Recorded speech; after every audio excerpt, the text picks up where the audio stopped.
I understand that your musical influences might be a little bit different than the actual music that you play. What kind of bands do you listen to? Yeah, it's kind of funny. You think that, you know, we're in kind of like a heavy rock band, that, you know, that would be what is on the MP3 player constantly. But, right.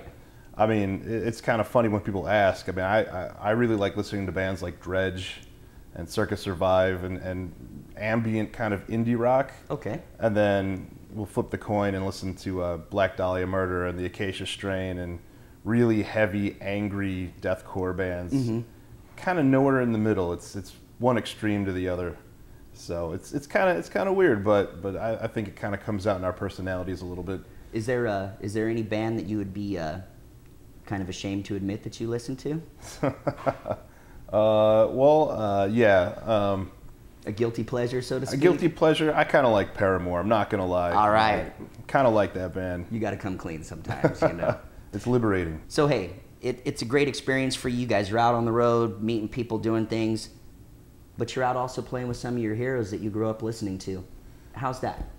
It's unbelievable. I mean, it's kind of like fantasy camp for a rock musician, you know. We went on tour with Seven Dust for a couple weeks, and that was one of the first heavy bands I really got into when I was younger. I know they're going to get upset about me telling the story, but I met them for the first time when I was like 12 or 13, and they gave me the time of day and talked to me and hung out with me. And I told Clinton Morgan that story, and like, oh man, you make me feel old, but no, it's great because, you know, every night, you know, we're doing what we do, and then we also, when we're done with our set, we get to watch one of our favorite bands play. It's the greatest experience ever, I think. You ever have any bands that play any pranks on you or anything like that? Well, another band that we grew up listening to, that we looked up to, actually pranked us, which was fun. It was horrible and fun at the same time. We were in Indianapolis with Nonpoint, which is a band that we've followed since our early teens, and it was the last night of the tour, and they took us on the bus, and they all poured us a shot of Jägermeister. It's kind of like a nice farewell. Hey, it's fun having you guys out with us. Hope to do it again. Yeah, yeah.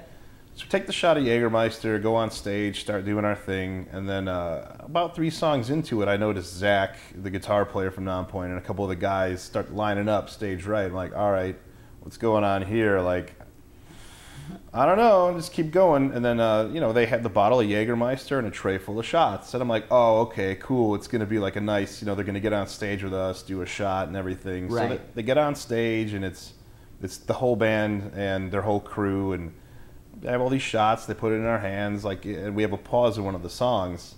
So during that pause, we all slug the shot back. But really, it wasn't Jägermeister, it was soy sauce. Oh.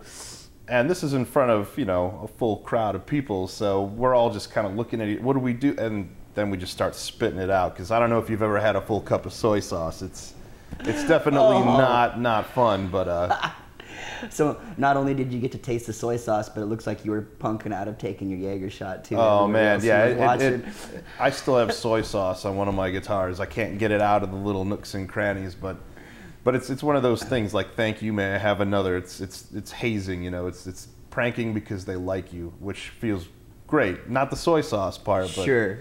Don't worry, man. You'll get a chance to get them back. Someday. Sure. Now I know that touring has got its ups and downs. So in your opinion, what's the very best part of it, the sweetest part? Honestly, you know, it's really hard work. You know, 23 hours of the day, you're either driving or moving equipment or sweating your ass off. Right. But I think one of the best parts is that 30 minutes you get to play in front of people. It makes it all worthwhile. And the fan interaction afterwards, you know, you get to hang out with people you've never met before, make new friends. So that's all worth it. All the hard work is totally worth it once you get on stage. Being on the road is a lot of hard work. It's kind of a grind. Tell me about the process and how you feel about that. Well, you know, it's really tough being on the road away from your family. You know, hard work is kind of like, welcome to the ball game. You know, here's your ticket, here's your admission. But beyond the hard work, it's how much are you willing to give up to get where you want to get to. And it's really tough, you know, like, we signed up for this, but our families didn't, our loved ones didn't. So, you know, we kind of removed ourselves from our lives at home. And, you know, it's difficult, but it's one of those things that if you have a supportive family and supportive partner, you know, they understand. You know, it's tough, but they understand. All right. So the TSA has always stopped me at the airport, like just because of the way I look. I guess I'm profiled, even though I'm just an Irish guy. And I've been groped many times, but we were coming back from McAllen, Texas.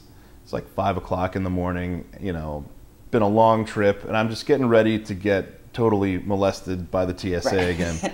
Right. And I get to the security checkpoint, and you know, one of the agents sees my laminate, and he's like, "Oh, you guys just played last night. I really like the band."